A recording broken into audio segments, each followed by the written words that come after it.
Executive dislocation, the 5 forces that are really working against you. You know, this weekend I was watching a YouTube documentary on small scale miners in Ghana. And it was just the kind of story that hits you in the gut, right? It was about small scale mining, and it focused on the community impacts, the environmental degradation, the illegal gold trade, and basically it touched on all the big issues. And suddenly, as I was sitting there, my body broke out in this rash. And the reason it was such a visceral reaction was because I had a call booked with a small scale miner, and I actually just panicked. Somewhere deep down, I didn't feel safe stepping further into this world. And as if on cue, he didn't show up for our meeting. And of course, I could rationalize it 100 ways, right? But the truth is, I'd already cut off the opportunity in my mind. Because a part of me believed that I couldn't handle what might come next. And that's when I was reminded of something I've come to know deeply. There's a much deeper truth about how we get results in the world. And it starts in the places that most leaders never think to look. My body had sent me a message that there was something going on in my mind that I needed to look at if I was to continue serving this market. So I did the work. I cleared out the fear that stood between me and working in this small scale mining sector. And now we're working together. Because here's the thing, the mind is the most powerful determinant of the results that you will lead. But very few know how to master the mind. And that brings me to you, the technically minded founder and CEO, with an increasingly difficult task of, raising huge sums of capital, scaling complex operations with intense pressure to deliver immediate results for investors, all while trying to stay sane. So let's look at the age of executive dislocation. We're really living in the age of executive dislocation where results are increasingly difficult to deliver. And, it can feel like you're doing so much more, really operating at capacity, but still you're progressing less. So, the decisions that you're making are rational and you spend hours poring over them, but you're still haunted by uncertainty.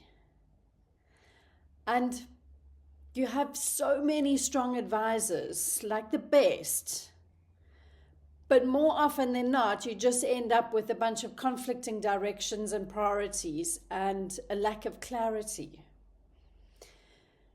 And you feel responsible for everything and really wanting to make an impact. And you've obviously got the broad shoulders to carry it, but still it feels like you're in control of nothing. So we're entering a new operating environment, one where the old school leadership habits of control, speed, hustle, bravado are really breaking down. But most CEOs don't really know why they're stuck. Often they feel, overwhelmed, very isolated, blocked. And this isn't just about pressure. It's executive dislocation. So executive dislocation is what happens when 5 forces converge and really disconnect leaders from their power, their clarity, and their capacity to perform, right? So let's look at the 5 forces that are driving executive dislocation. So let's look at the 5 forces that are driving executive dislocation. The first force is the science gap. What's dismissed as soft is actually now the hardest edge. For years, CEOs have been taught that leadership, presence, emotional regulation, and, relational dynamics are soft variables. They're like nice to have, but not reliable, measurable, or strategic. And often it's an HR function that's usually a freaking pain in the butt. But that's a myth. And it's costing you millions in lost capital, fractured teams, and really diluted execution. So, for over the past 20 years now, I've been dedicated to what few people understand, and that's a hard science to human behavior. That makes psychology, sociology, physiology, and theology no longer soft science. Like physics, chemistry, maths, engineering, and geology, they're predictable, reliable, and measurable. Things like values, visions, perceptions, relationships, and nervous system regulation are the hard science that actually underpin extraordinary results. And this changes the formula for how we deliver results. Because when CEOs actually learn to align their actions with their highest values and external vision, and when they learn to communicate their own vision in terms of what's most valuable to others, performance is no longer accidental, it's inevitable. Leadership isn't mindset, it's neuro-aligned action. Relationships aren't soft, they're strategic leverage points. And emotion isn't noise, it's signal. If you know how to read it, you will be able to turn it back into coherence. Now, the second force is strategic fragmentation from conflicting advice. Just too many advisors, too little integration. CEOs are bombarded with technical consultants, investor demands, board opinions, regulatory shifts, industry trends, all valid, but often none are integrated. They have nowhere to process all this information because they're expected to show up with clarity and direction, and leadership becomes an increasingly lonely space. And the result of all this advice isn't strategic clarity, it's fragmentation. So without a universal set of principles to be able to synthesize these inputs, to integrate, CEOs tend to suffer from decision fatigue, fractured expectations, rising investor doubt, and serious isolation. And that makes results very difficult. Now, the third force is volatility is a new normal. Permanent disruption, no predictable baseline, commodity markets, geopolitical tensions, climate resilience, supply chains. Uncertainty is no longer episodic, it's embedded. Most CEOs are still trying to create 5-year plans in a world that reshuffles every 5 months. What they need is a long-term vision with strategic adaptability in alignment with purpose. Things like annual KPIs are critical, but they miss the 4 systems of immediate feedback that let you know if you're on track. And then the fourth one is the relational investment threshold. Capital still flows, but not to noise. It follows trust.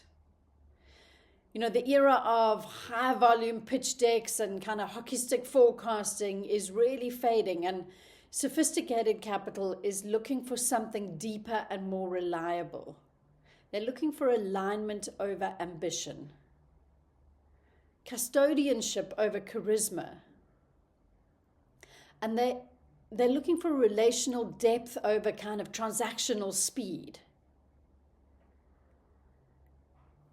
So, raising capital now means actually being investable as a human, not just a model. The CEOs who build trust, integrity, and clarity of intent are the ones who get invited to the table and actually stay there. And staying there is important in fields like mining, where you're constantly needing new funding. And then the fifth is the AI disconnection effect. And Here more data is equaling less connection. AI tools increase output, but they weaken communication. Individuals end up in their own kind of echo chambers with AI validating their unique perspectives.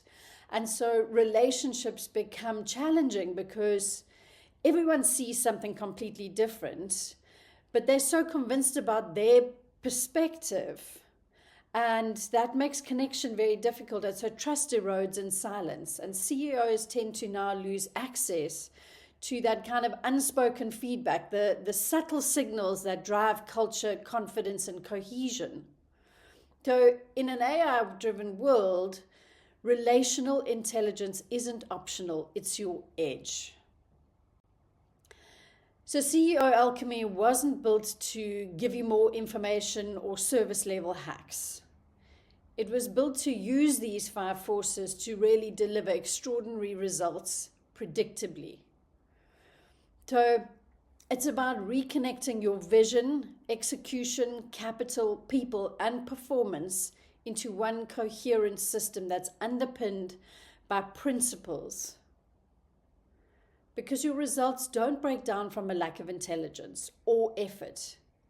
They break down when your leadership gets scattered across competing priorities and these kind of eddies of chaos.